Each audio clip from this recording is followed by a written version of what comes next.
আগামী 24 ঘন্টাতে এই যে আমি চক্রবাত ঘূর্ণাবর্তর কথা বললাম তার প্রভাবে কিন্তু একটি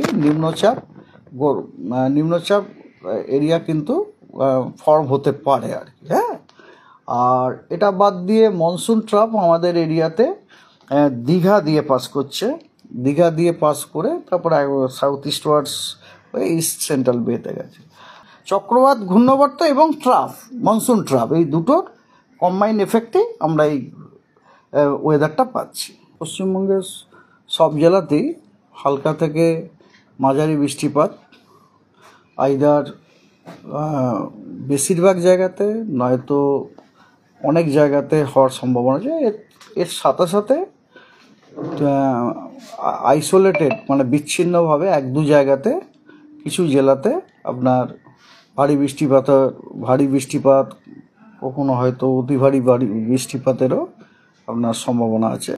এক দু জায়গাতে ভারী বৃষ্টিপাতের সম্ভাবনা আছে কয়েকটি জেলাতে, যেমন দার্জিলিং, জলপাইগুড়ি, কালিম্পং, আলিপুরদুয়ার এবং কোচবিহারে, পুরুলিয়াতে, দুইটি মেদিনীপুরে এবং ঝাড়গ্রামে। এবং বজ্রবিদ্যুৎ সহ বৃষ্টিরও এক দু জায়গাতে হওয়ার সম্ভাবনা আছে। সেগুলো হচ্ছে দক্ষিণবঙ্গের প্রায় সবকটি জেলাতেই, কেবলমাত্র বীরভূম, মুর্শিদাবাদ এবং নদিয়া বাদ দিয়ে। 10 তারিখ, 11 তারিখ, 12 তারিখ এবং 13 তারিখ, 10-11 এই 4 দিনে পশ্চিমবঙ্গের সমস্ত জেলারই বেশিরভাগ জায়গাতে জুড়ে ভারী থেকে মাঝারি বৃষ্টিপাত হওয়ার সম্ভাবনা আছে। আর 10 তারিখে এছাড়া 10 তারিখে পুরুলিয়া, পশ্চিম বর্ধমান এবং বীরভূম জেলার কিছু এক দু জায়গাতে ভারী বৃষ্টিপাতের সম্ভাবনা আছে এবং সেখানে হলুদ সতর্কবার্তাও দেওয়া হয়েছে।